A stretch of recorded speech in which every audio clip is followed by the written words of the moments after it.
I call Member for Redlands. Thank you, Mr Deputy Speaker. I rise in this House today to make a short contribution to the Disability Services and Other Legislation Worker Screening Amendment Bill 2018.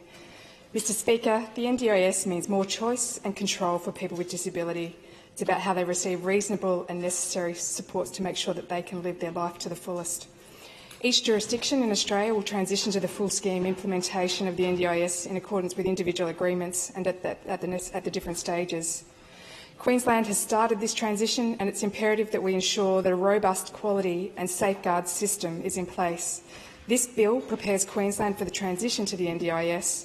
We know the great hopes and aspirations of those with a disability in our communities on the success of the NDIS and the services that it will deliver. Mr Deputy Speaker, we need to ensure that we are establishing the framework that provides for the success of the NDIS and the protection of some of the most vulnerable in our community. We know how important it is to ensure that we have the right safeguards in place, and this means making sure that service providers are providing personnel and volunteers that are best placed for the most vulnerable, people that have the right skill set to support people with a disability. During transition, the National Disability Insurance Agency has identified that nationally there has been an increase in service providers under the NDIS, identifying as sole traders and requesting registration to deliver services as part of the participants' plan. With recipients of the NDIS having greater choice over service, we will continue to see a great number of service providers enter the market and a diversified workforce. And for this, we've got to make sure that we've got the right safeguards in place.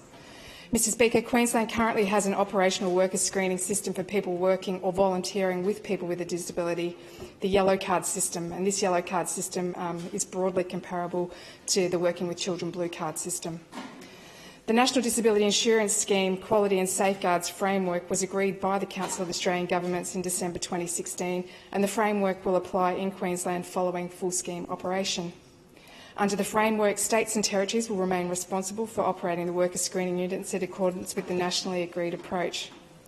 To ensure the success of the NDIS rollout, it is really important that we have consistent standards across the country for workers in the field of disability, and hence the necessity for this bill. The Intergovernmental Agreement for Nationally Consistent Worker Screening for the NDIS has been developed. Mr Speaker, it includes obligations for jurisdictions to share expanded criminal history information, to allow the fullest risk assessments are undertaken in each jurisdiction with a close eye to detail. It is this process particularly that is at the heart of ensuring the protection of those most vulnerable receiving services under the NDIS. This information sharing is necessary to support our other states, New South Wales and South Australia, when the NDIS worker screening operations commence in those jurisdictions. Consultation and collaboration of all states and territories is going to be important in the success of the NDIS and has been part of the process in delivering this framework. The Intergovernmental Agreement on Nationally Consistent Worker Screening largely aligns with Queensland's current approach to worker screening, with some changes which are supported in the context of establishing a nationally consistent system. The Intergovernmental Agreement on Nationally Consistent Worker Screening will support portability of NDIS worker screening checks by ensuring that once screened, a worker will be able to move from state to state seamlessly and employer to employer without having to be rescreened. It will eliminate the opportunity for people to make multiple attempts to gain clearance, and this is providing protection for our most vulnerable by ensuring that people with adverse records in one jurisdiction cannot obtain clearance to work for services under the NDIS. And we have heard some pretty terrible stories of where the wrong people working with people with a disability can have really terrible outcomes. The framework also supports the national daily monitoring of criminal history, so that we're actually, keeping track of this, that it's not a static document for workers in their screening and their clearance. It will also reduce barriers to information sharing across the states. The NDIS transforms the way services are accessed for people with a disability in our communities. We need to make sure that we get it right, and that means making sure we have the best possible checks and balances in place for those people providing services. There are a range of amazing service providers in the Redlands, and I'd like to thank them for all of the work that they do.